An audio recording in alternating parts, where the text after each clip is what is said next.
La mer rouge. La mer rouge. Oui, puis on est ça biblique. Et puis peut-être lobelangwa. Donc victoire na biso ça vraiment symbolique de Kwabiri. Donc na bisao nzamba ko ça. Donc en l'arbitre était trop sévère. Et ça là qui action yako tia penalty, il était vraiment très sévère. Donc ya no mona yu ba pesa qui opportunité, ba benga qui na va a qui négocier à la main. Moi je pense qu'il était trop sévère, mais c'est le choix de l'arbitre. Côté de défense, les autres sauvent l'équipe nationale. Le roi de défense, c'est ça bien. Il y a un erreur vraiment équipé. Donc, cette équipe de défense, il m'a bé. Mais l'autre bête ma solo. Mais yo lobi to mona berrer ya équipé mais bongo kuna na likolo ba ba beta rabanef to mona ba kamboazo kokate to mona de likolo na millier ba de l'euro la passoire millier par moment baso se retrouver par moment aux mona que Piquel, match à Liboso banda qui au mona qui moi endurance si ça match. Mais on dirait joueur à commis. Perdre. Donc bon qu'on perdre mais ba petit trop.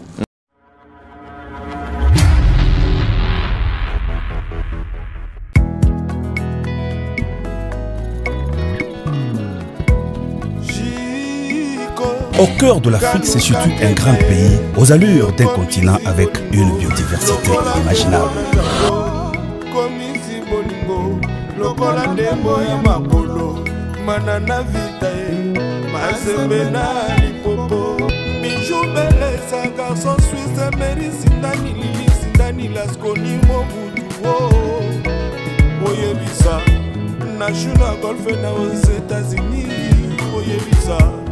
Manix et Mamina, Christophe Oyebisa, Oyebisa, honnêteté et les bouffées, Oyebisa, Milanou, Audace, Oyebisa, Oyebisa, Louis Moui.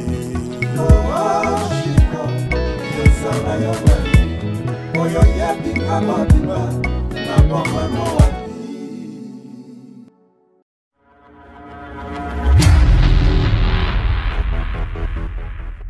RDC et Lokwamakazi face à l'Égypte.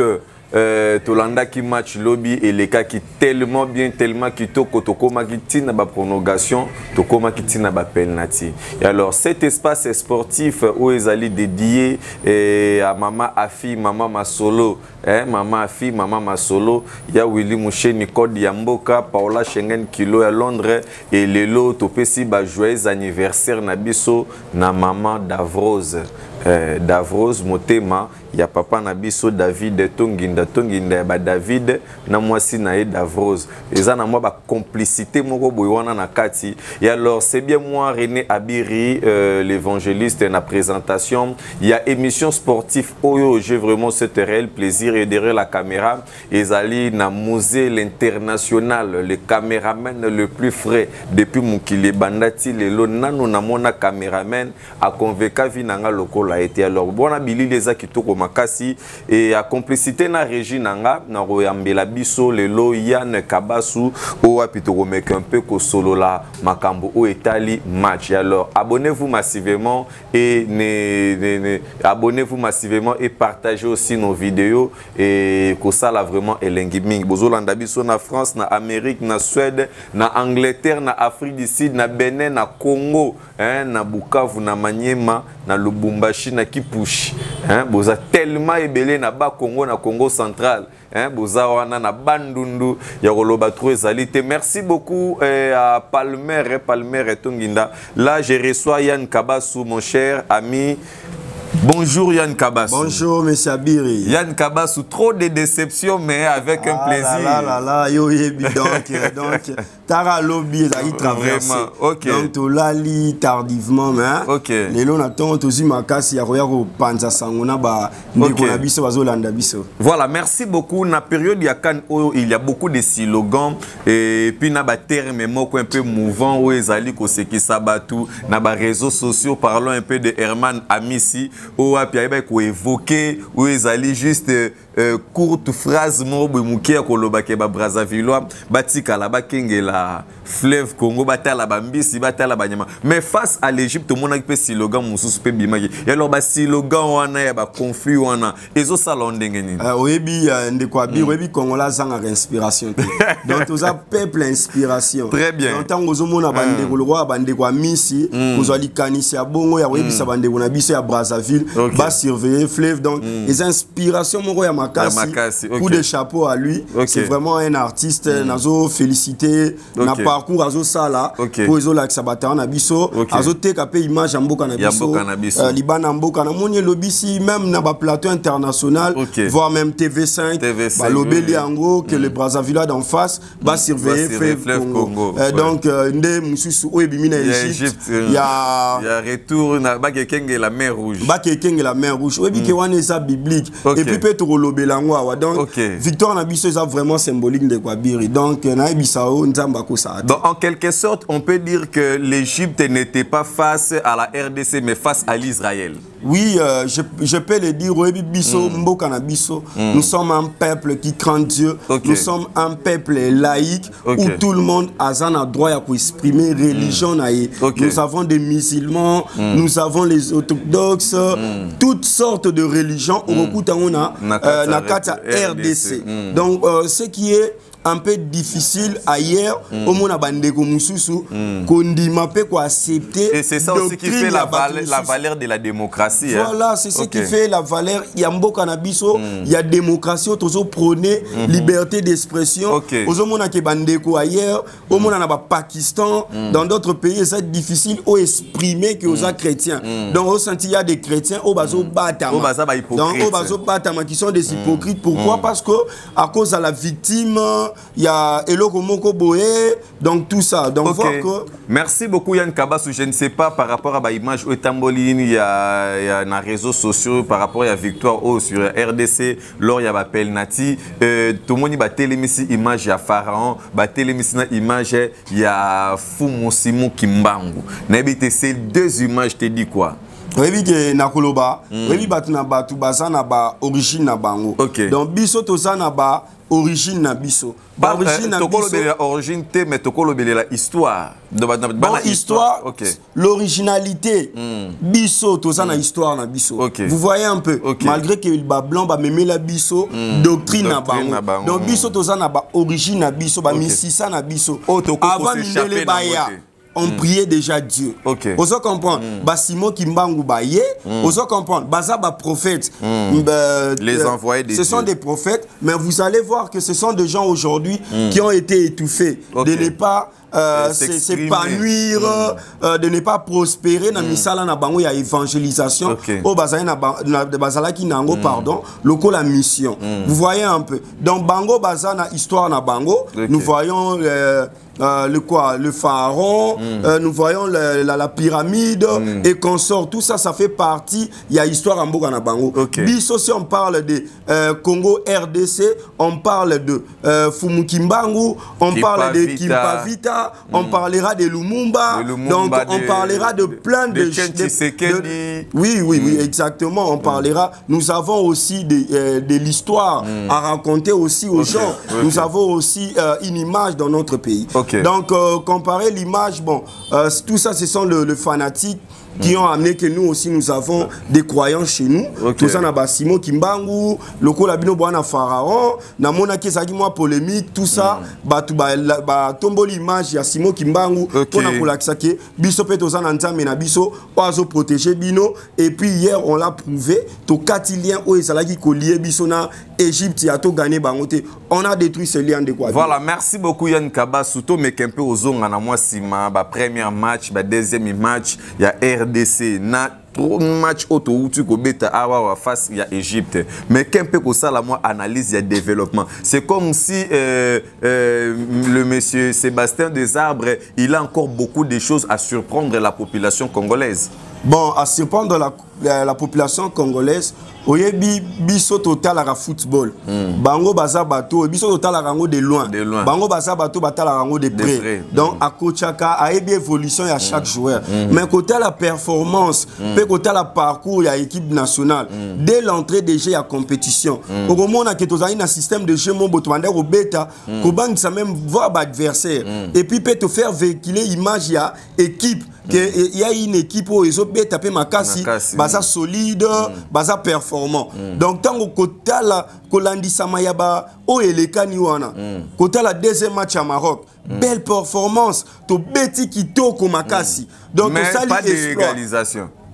Par égalisation parce que Oyebito Betakina demi-finaliste. Maroc a été demi-finaliste. Donc il n'y a pas eu de précédent comme lui. Donc il n'y a pas eu.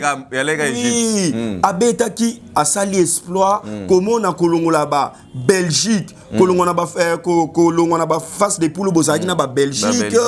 Ba équipe baza na ba performance pe baza na ba parcours.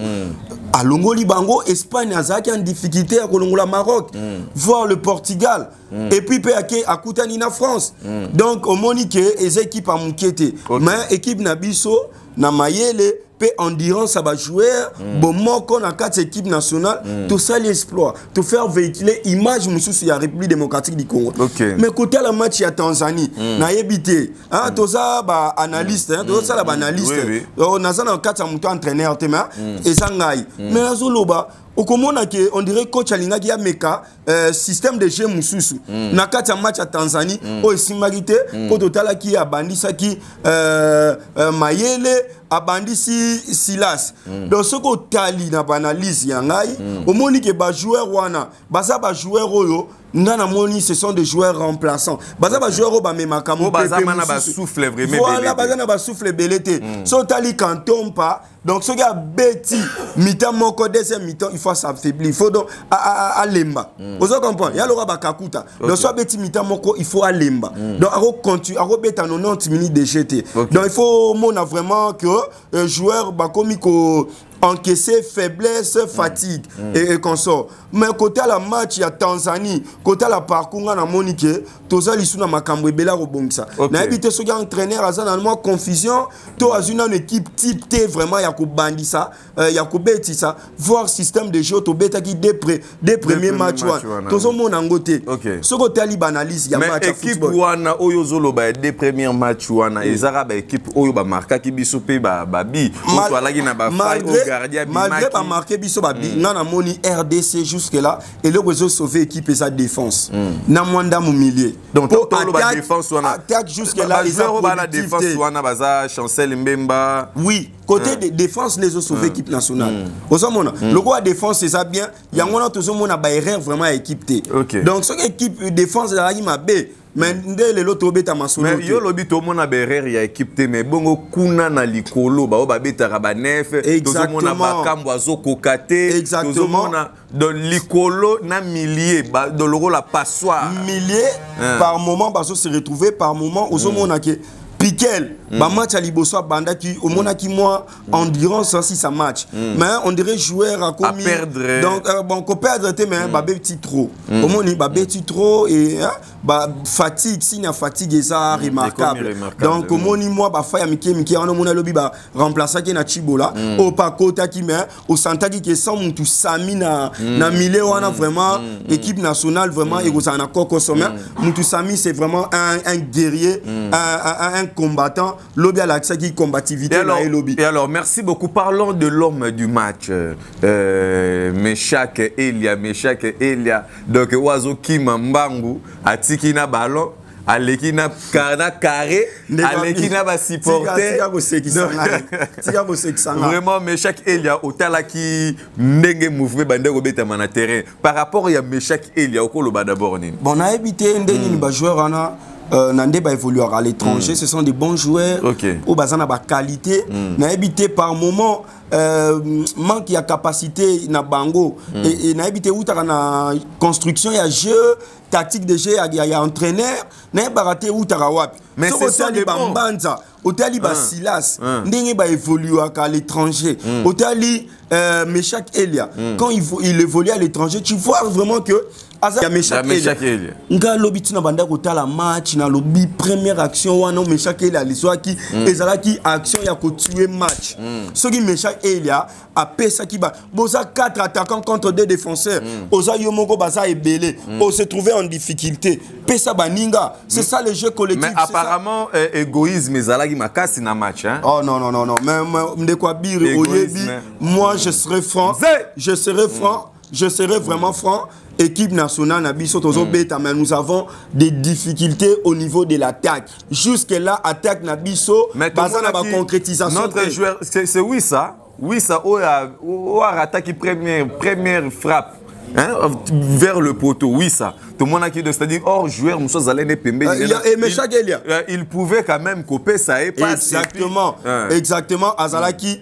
À côté, il y avait Théo Bongonda, il y avait Bakambu, Bazalaki Belewana, Bazalaki 4 joueurs. À côté, ça passe. Bon, on a évité après l'image, on a vu qu'il s'est plaigné dans la pelouse. On a évité ceux qui a Salaki contrôle le ballon, mais je pense que le jeu collectif attaque et zaté. Attaque et zaté.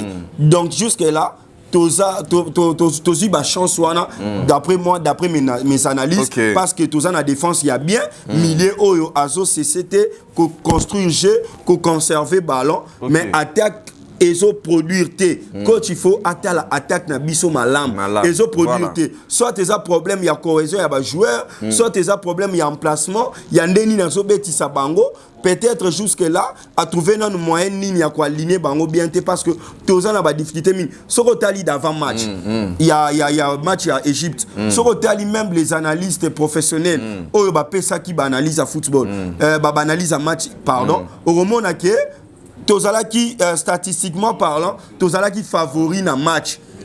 Pas na bati robi na match to gagner match na 90 minutes parce que au vu il y a ba absent il y a ba joueur égyptien Mohamed Salah Achour et consort au moment que match wana to zai favori côté la pendenge Égypte abane ko évoluer ba match na e ba Salah qui vraiment à la hauteur te à Égypte to ebeli bango. Voilà, merci beaucoup. Parlons aussi na arbitrage il y a ba match précédent na match où Betamaki. Hier, il y a RDC Égypte et l'arbitre était contre ou bien il était pour. Apparemment, il y a quelque chose qui s'est dit comme la corruption. Il y a l'arbitre, donc il laissait un peu des allées. Il y avait eu quand même beaucoup des allées. N'habitez par rapport à eu Moussala arbitrage, ce n'est pas un travail facile. Nous avons Moussala Moro, il n'y a pas si. Donc, l'arbitre, donc c'est pour cela que va protéger, voire même dans la discussion après, bataille Sarabango, pression il y a match, il y a population, supporters, pression même il y a joueurs sur le terrain, aux joueurs à se plaindre, simulation na terrain, mais c'est pas un travail facile. Mais je pense que l'entraîneur à lobby il était sous pression. Côté à la première bille, ça bimo ya BR. Ce côté ali c'est Maswa Kunda bimisi ballon a passé, mais il y a Chango touche à RDC. Donc équipe normalement ndenge action et Kembangu ba joueur bazalaki Kidiba bazalaki comment dire bazalaki discret tomoni Wissa azu ballon défenseur na bango nde mutu ballon est touché et puis Meshak il a ache malgré ballon on ceux qui Meshak il a ache ngeza hors jeu ba tribia qui on a Wissa le but à RDC mais moi je pense qu'il était sous pression. Il était sous pression, il y a voir grandeur à match. Grandeur à match, combativité, ça a un match pas facile. C'était vraiment une bataille de titans. Donc ça a un match il y a Makassi. Côté à l'action, il y a penalty à Tribia qui n'a équipe à Égypte. Défenseur normalement tant qu'on sauter, il faut penser à Maboko. Il faut avoir force tant qu'on mata, il faut avoir équilibre l'écolo, il y a il fallait qu'on tombe la Maboko. Mais l'arbitre était trop sévère. Et ça qui action il y a penalty, il était vraiment très sévère. Donc il y a une opportunité, benga qui nava à qui négocier à la main.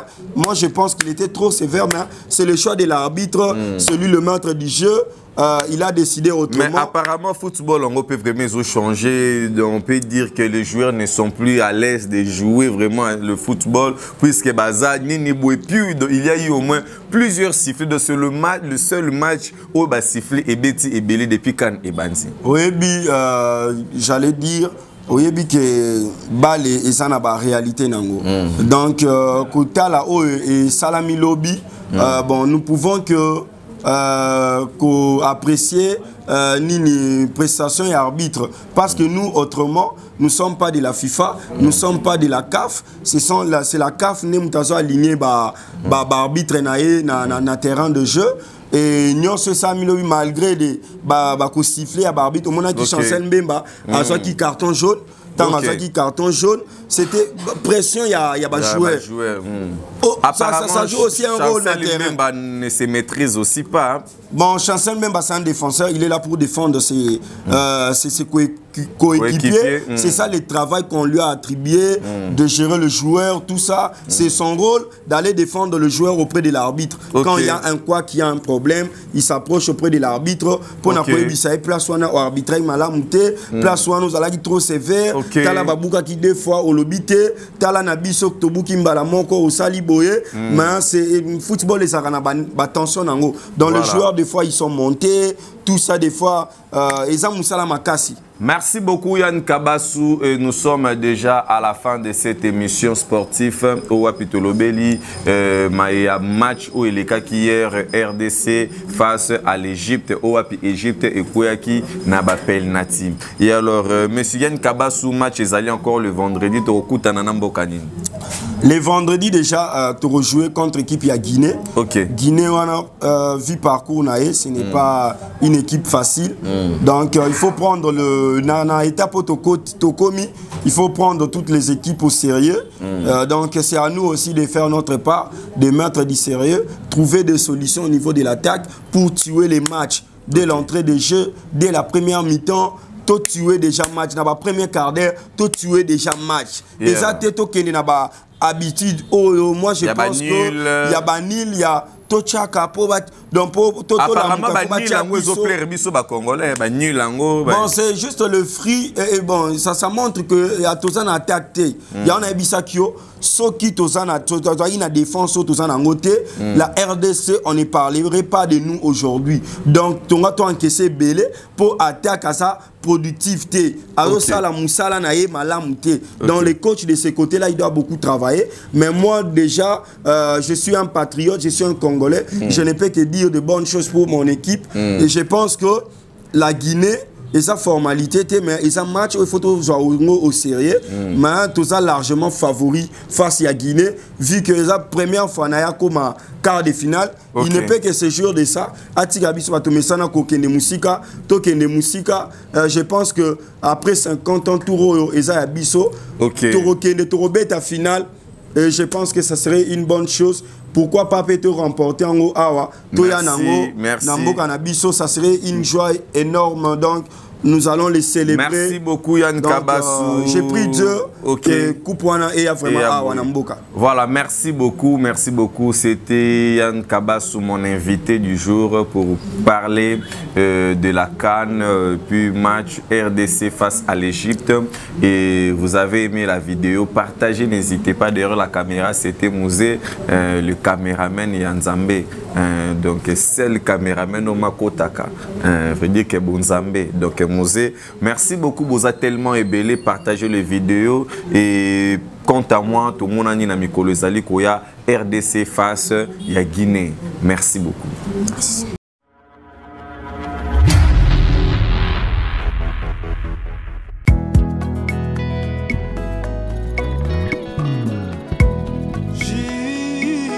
Au cœur de l'Afrique se situe un grand pays, aux allures d'un continent avec une biodiversité inimaginable.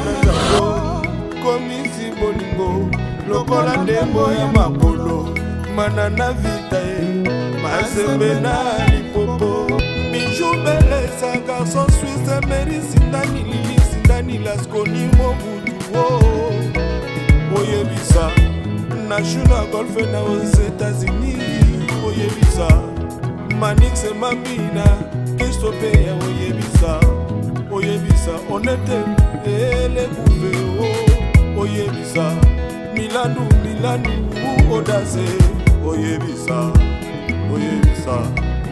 dumimui oashiko yesana yobali oyo yebika mabima na bomano